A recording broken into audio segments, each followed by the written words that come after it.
Our second reading today comes from the Gospel of Matthew, and we're going to be reading from chapter 7, and we're going to be reading verses 1 through 5.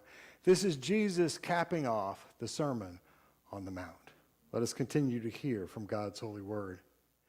Jesus says, "Do not judge, so that you may not be judged. For the judgment you give will be the judgment you get, and the measure you give will be the measure that you get. Why do you see the speck in your neighbor's eye, but you do not notice the log in your own eye? Or can you say to your neighbor, 'Let me take that speck out of your eye,' while you still have that log in your own eye? You hypocrite, first take the log out of your own eye, and then you will clearly see to be able to take the speck out of your neighbor's eye." This is the word of the Lord. Thanks be to God.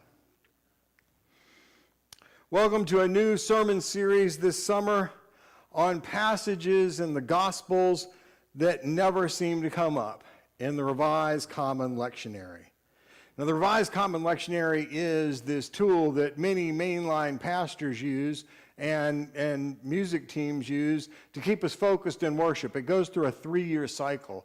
And overall, about 95% of the time I've been preaching, I have been using it because it is a good tool to make sure that you're not just picking out your favorite hymns. I remember I had a senior chaplain I worked with once that his Bible was only worn off at 2 areas, and he said, "Well, I only preach from the Acts and from Isaiah. That's all I preach from." That's what we don't want to do. So we're trying to get through there. But the problem is that with the lectionary is that it moves. It's always a moving target.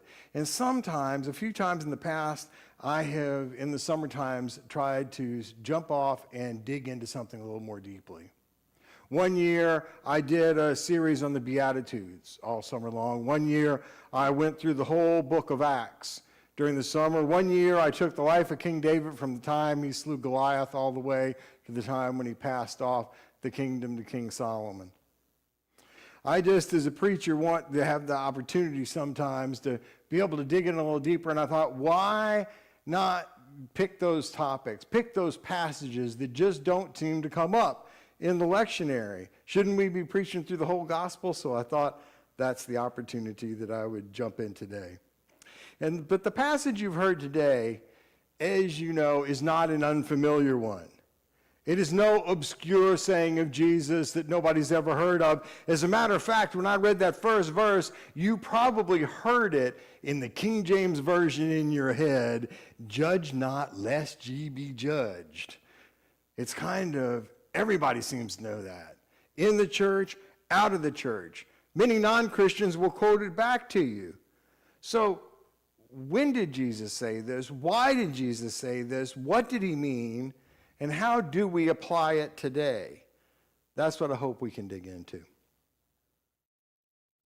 In the year 2000, as I've told y'all in other sermons, Leslie and I had the chance to go to the Holy Lands with a church group. And believe it or not, the setting of this passage was my favorite place in all of the Holy Lands. Because in every place that we went was historic and it had something important happen in the Bible there. But in almost every place we went, you would get there and you would see a group leaving in front of you, and not too long after you got there, you would see a group queuing up to come down to where you were, because they were trying to hurry you along. But not so with this place. Where was it? It was just outside Nazareth. It was overlooking the Sea of Galilee. It's actually named the Mount of the Beatitudes, and it was peaceful and it was not rushed. And you could take your time. I think we ate lunch there that day. You could sit there and imagine what it must have been like for Jesus to have been teaching on the side of the Sea of Galilee. The context of the passage is, as I mentioned, it's the end of the Sermon on the Mount. The Sermon on the Mount is found relatively early in Matthew's account of Jesus' ministry. It's followed by his baptism by John the Baptist and his temptation and his calling of the first 4 disciples. The sermon is one of the most widely quoted section of all of the Gospels and contains many of Jesus' best known sayings, including the Beatitudes, including the Lord's Prayer we do every Sunday. Our reading comes from how he ends that sermon. And I do need to say, in Jesus, you find a very similar sermon that he offers in the Gospel of Luke called the Sermon on the Plain. And we do get that reading pop up in the lectionary. So sometimes if you've said, maybe I have heard this, I bet you it was from the Gospel of Luke that comes up right before Lent once every 3 years. But even with that, I think there's great value in us digging in to this teaching. Leslie is really into genealogy, and one of the people that she has recently found out a great deal more about is her great-grandfather. And she thinks she knows a little bit more now about his background than she ever heard from any of her family members. She'll smile and tell you there's a story there that they just never knew. And I think it hits on something that's important to what Jesus is offering here to cap off that Sermon on the Mount, and that is that we might be being a little bit presumptive if we think we are ready to evaluate a person and know who they are and why they make the decisions that they do. Even more importantly, we might be very wrong to think we might not make that same mistake that they had if we faced that very same challenge. Or we might make the mistake to think that they're always that person who made the mistake that they have, and that they'll never change. We like to simplify things sometimes by locking people into a moment of time, and we allow that to define who they are in our minds.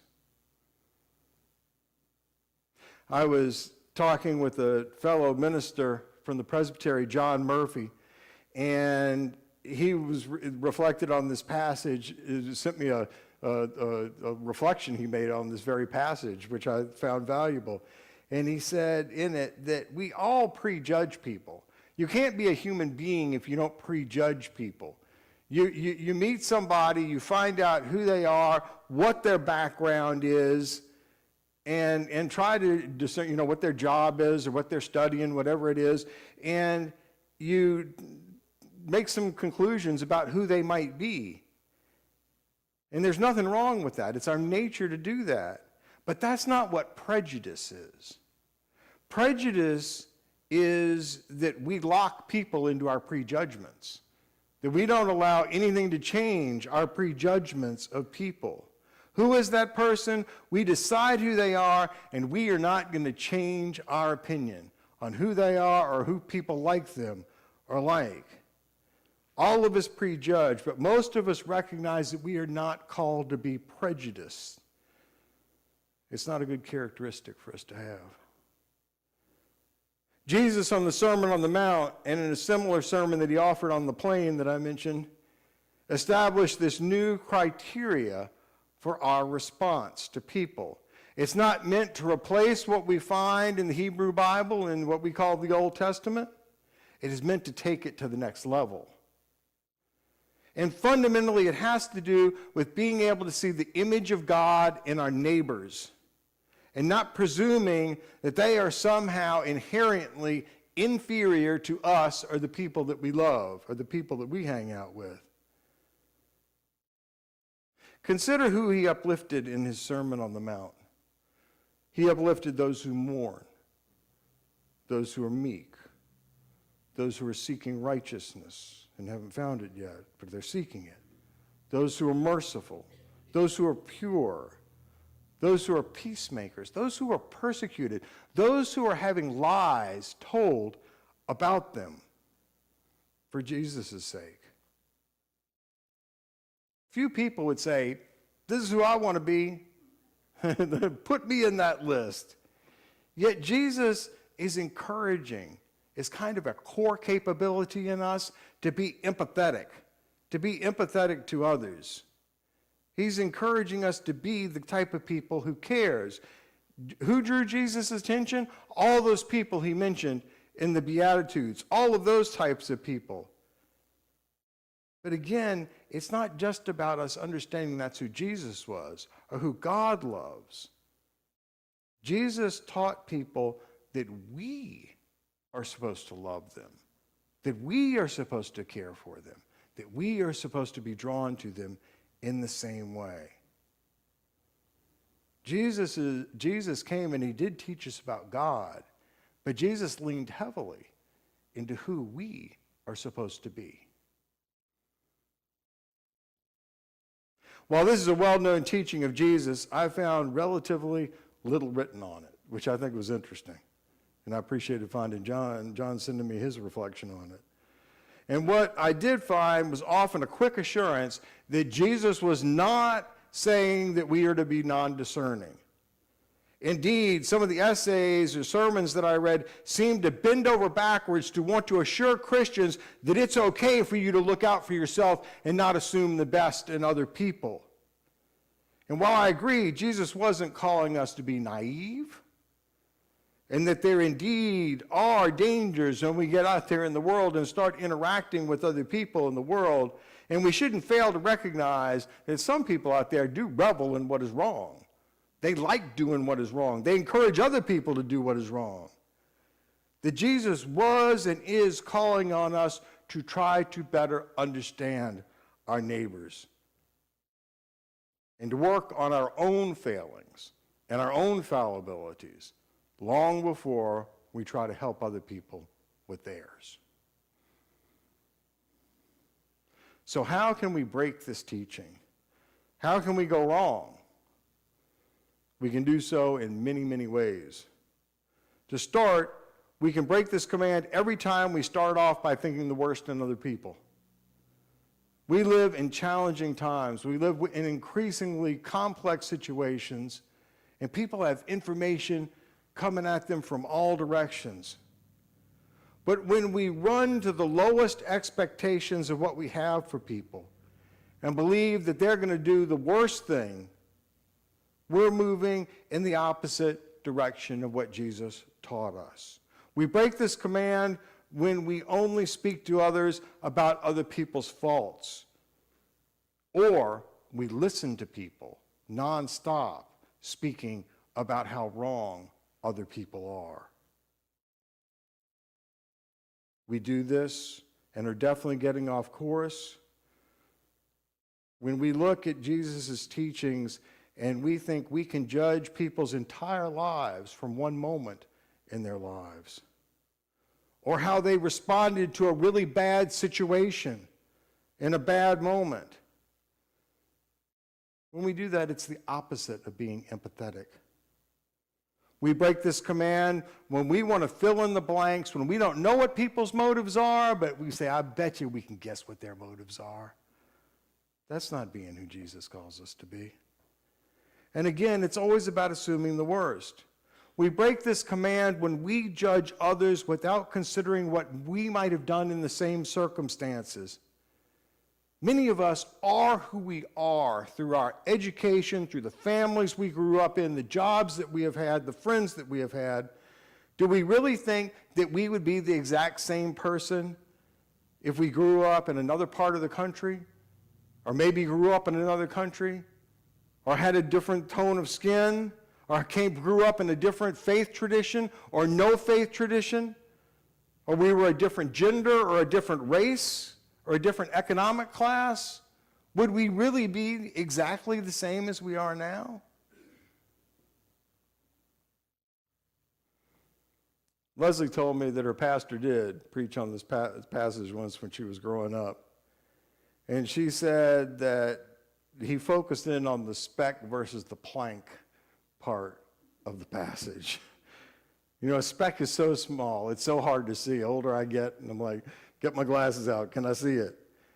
But Jesus is exaggerating his point. He uses hyperbole all the time to make his point. A log would not fit into anybody's eye socket.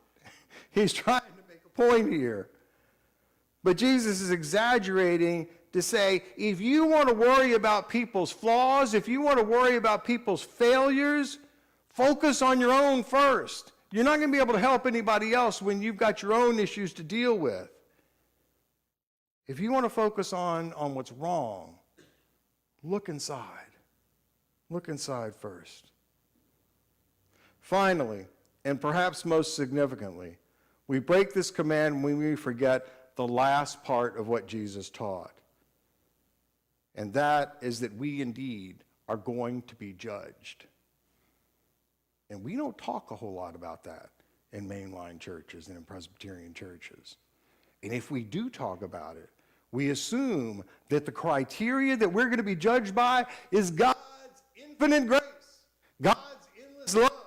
So in other words, we're clear, and there's nothing to be worried about, nothing to worry about. But that's not exactly what Jesus taught. Jesus taught that we are going to be judged, and the criteria that we will be judged by is already set. It's going to be different for each one of us, but it's already set. And what is it? It's going to be by the grace that we offer. The grace that we offer in our lives. The amount of grace that will be shown to us is the amount of grace that we give during our lives. So how much is that? How graceful have we been? How much have we been graceful to people inside of the church? How much have we been graceful to people outside of the church? What about people from different denominations? What about people from other faith traditions? What about people of no faith? How graceful have we been? How graceful have we been to our enemies? Jesus seemed to think these were the type of questions that we should be focusing in on. Ironically, it tends not to be people inside but outside of the church that will quote this passage, "Judge not lest ye be judged." And they lift it up ironically because many of them have been hurt by people inside of the church. But they might be getting the wrong idea too. Jesus was not offering this teaching to say anything goes. Judge not lest ye be judged, so you can do whatever the heck you want to do. Again, our tasking is not to have a Pollyanna and naive approach. There are folks out there who don't have our best interests at heart. There are folks out there who are on destructive paths that we know aren't good. There are folks out there that will take advantage of us. Our example with our directory is just one that we can use today. Jesus was aware of all this. Indeed, people who he faced, though, he knew. He knew that as he was teaching this, there were people in the crowds plotting against him. He knew he had disciples who had left their lives to follow him, and they were going to deny him. One was going to betray him. They were all going to run except for the women. The way to bring about the kingdom, Jesus taught, was to offer the grace that you want to receive. That's why he was giving it. He was giving it at the Last Supper. He was giving it in front of Pilate and Caiaphas. He was giving it up on the cross.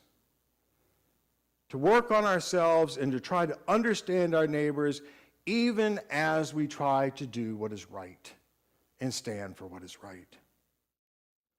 Jesus' judge not teaching here means that God cares for everyone and calls on us, as hard as it is, and it is hard, to care for people sometimes. And our challenge in this challenging world is that we tend to do this less and less.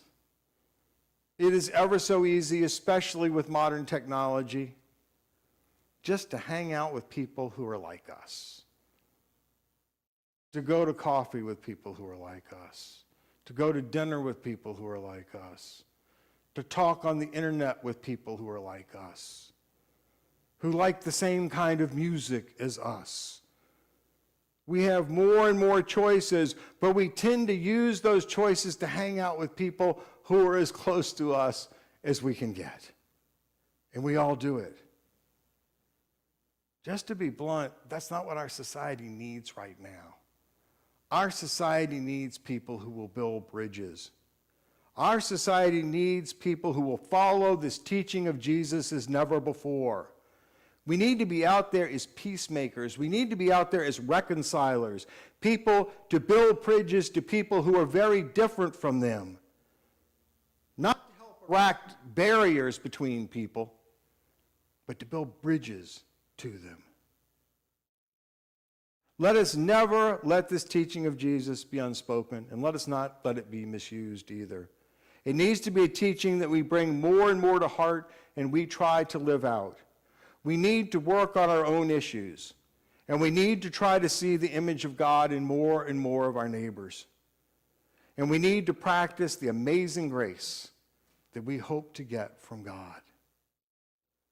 Let us be such a people. Let us live out these teachings, and let us give God glory forever and ever. Amen.